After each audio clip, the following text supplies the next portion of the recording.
Joey Kerrigan arrived in London in January 1912. He did not have a place to stay. "It doesn't matter," he thought, smiling. "Joey's luck is going to find me a room." Joey thought a lot about luck. "One day I'm going to be rich," he told everybody. "Lucky people get rich, and I'm lucky." After a lot of walking, he found a room in a house. It was near Tower Bridge. The room wasn't very big, but it was cheap. The landlord's name was Mr. Webber. He looked Joey up and down. "What's your name?" he said. "Where are you from?" Joe Smith," Joe said. "I'm from Ireland." "Well, you can have the room," Webber said, "but I want 2 weeks' money. Now." "I've only got 1 week's money," Joey said. "And tomorrow's Sunday," Webber said. "You can't find work on a Sunday. So when can you give me the 2nd week's money?" Joey smiled with his mouth, but not his eyes. "I can find work," he said. "I'm lucky. Good things happen to me. It's called Joey's luck."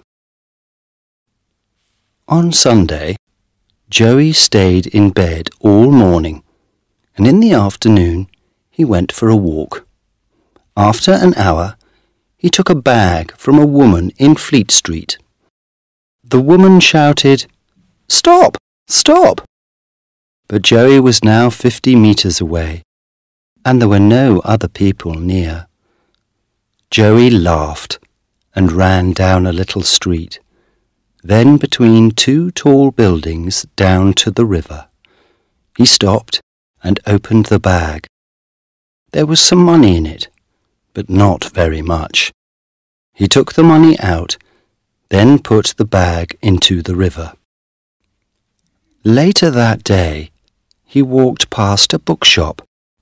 There were lots of people there, looking at books, and Joey moved carefully between them. For a second, he stood behind a fat man, then moved quietly away. The man did not feel Joey's hand in his back pocket, but the man's wallet was now inside Joey's shirt.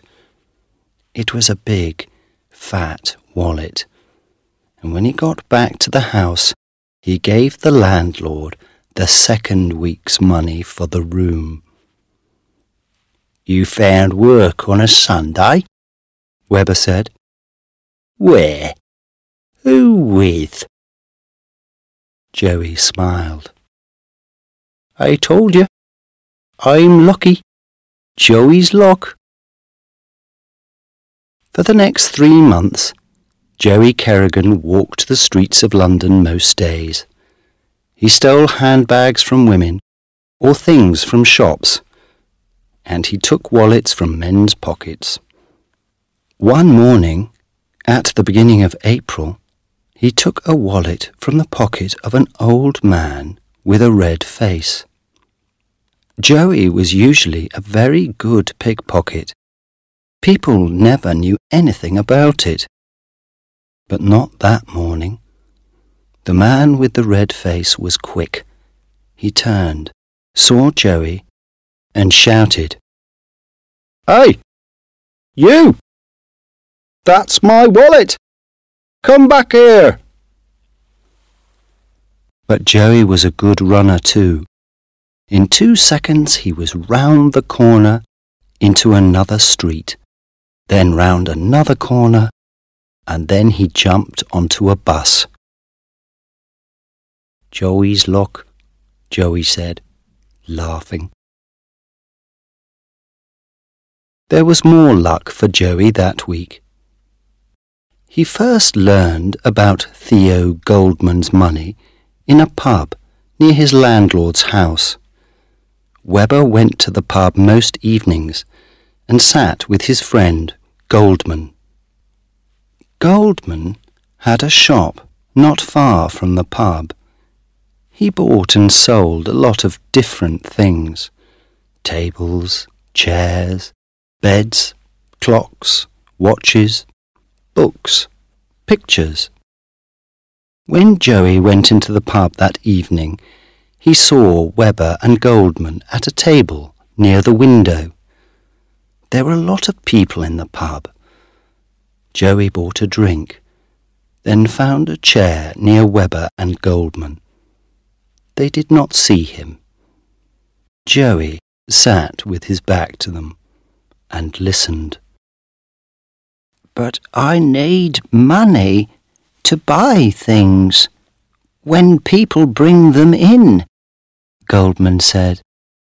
"Some money, yes," Webber answered. "But £100 or more, and in the shop?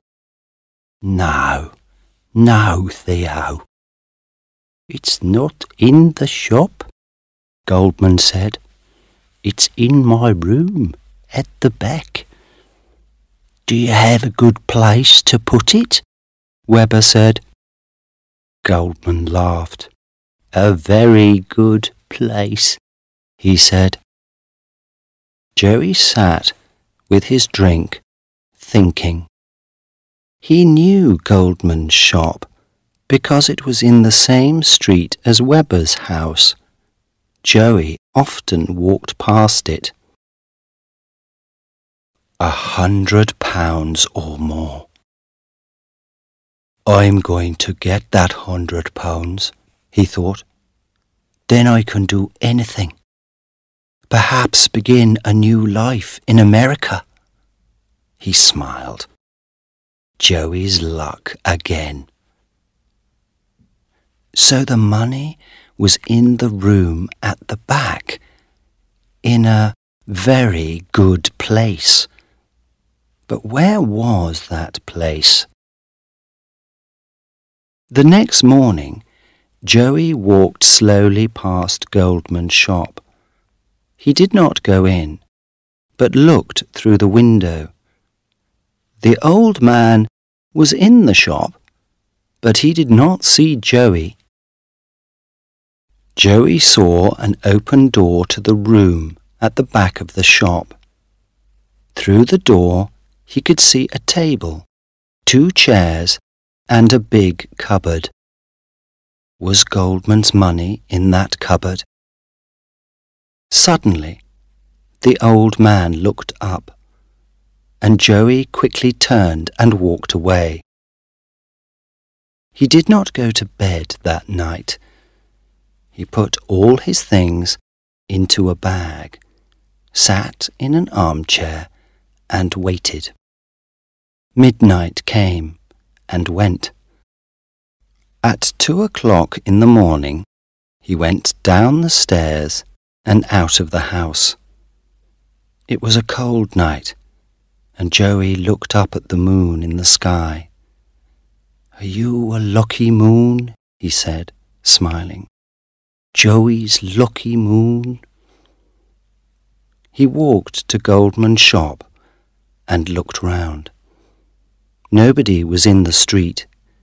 He took a small hammer from his coat pocket and broke the glass in the shop door. Then he put his hand through and opened the door. Joey moved quickly into the shop. He closed the door behind him and put his bag on the floor. Then he walked quietly across the shop to the door into the back room, opened it, and went through. It was dark, but moonlight came through the window, and Joey could see the big cupboard. The little hammer soon opened the cupboard. There were a lot of books and papers inside. Some of the papers fell out onto the floor. "Who's there?" Joey did not move. Only his eyes moved, looking around the room. Then a door at the back of the room opened, and Theo Goldman came in with an oil lamp. He saw Joey. "What?" he began. Joey jumped across the room, grabbed the old man's arm and pulled it up behind his back. Then he held the hammer in front of Goldman's face. "Where's the money?" he said. "Tell me." "Money?" Goldman said. What money? There isn't any money."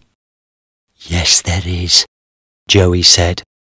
"You told Webber about it in the pub. £100 or more. Where is it?" Goldman said nothing. "Tell me," Joey said, "or I'm going to break your arms. First one arm, and then the other one. Where is it?" Goldman tried to pull his arm away. He made small, angry noises, but no words came out. Joey held the hammer in front of Goldman's eyes. "Tell me, or this hammer goes into your face." All right. It's under the floor," Goldman said. "Under the cupboard." Joey pushed the old man across to the cupboard. "Get it," he said. "Now." The old man put the oil lamp on the floor and pulled the cupboard away from the wall. Then he got between the cupboard and the wall and pulled up some of the floor. There was a small box under the floor, and Goldman got it out. Joey grabbed the box from the old man's hands and opened it. It was full of money. Joey smiled. "I know you," Goldman said suddenly. "You live at Albert Webber's house." "Albert who?" said Joey. "Don't know him." He began to take the money out of the box and push it into the pockets of his coat. "Yes, you do. You live in his house," Goldman said. "Albert told me about you. You're—" "Be quiet," Joey said. "All right. So you know me, but nobody's going to find me." He laughed. "I can get a long way away with this money." All the money from Goldman's box was now in Joey's pockets. He gave Goldman a little push. "Now, get back in your bedroom and stay there." He pushed him again. "Go on, get moving." The old man began to walk across the room with the oil lamp. Suddenly, he turned and hit Joey on the head with the lamp. "Ah!" cried Joey.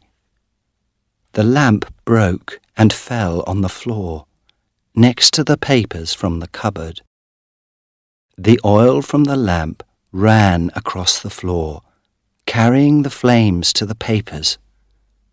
Goldman tried to run into the shop, but Joey jumped on him, and the two of them fell to the floor. The old man's head hit the wall. After that, he did not move. Joey heard the noise of the flames before he saw them. He looked behind him. The flames were big and were already halfway up the legs of a table. Joey jumped to his feet and ran through the shop. He found his bag by the front door. went out into the street and began to run again. At the end of the street, he stopped and looked back. There were now flames in the shop window, and black smoke came from the shop door. He thought about the old man on the floor in the back room, but only for a second. Then he turned and ran again. 2 days later, on Wednesday the 10th of April, 1912, Joey was in Southampton with thousands of other people. They came to see the new ship there, the biggest and fastest ship in the world. It was the day of its first voyage across the Atlantic to New York, carrying more than 2,000 people. Some of the people in Southampton that day were the ship's passengers. Some of them just came to look at the wonderful new ship. And there it was. Joey was a happy young man. He was a passenger with a ticket in his pocket. A ticket to New York. Life was good, he thought. Joey's luck got me the money for my ticket, he said, laughing. And Joey's luck is taking me to America. This is the end of my old life. And he walked onto the Titanic.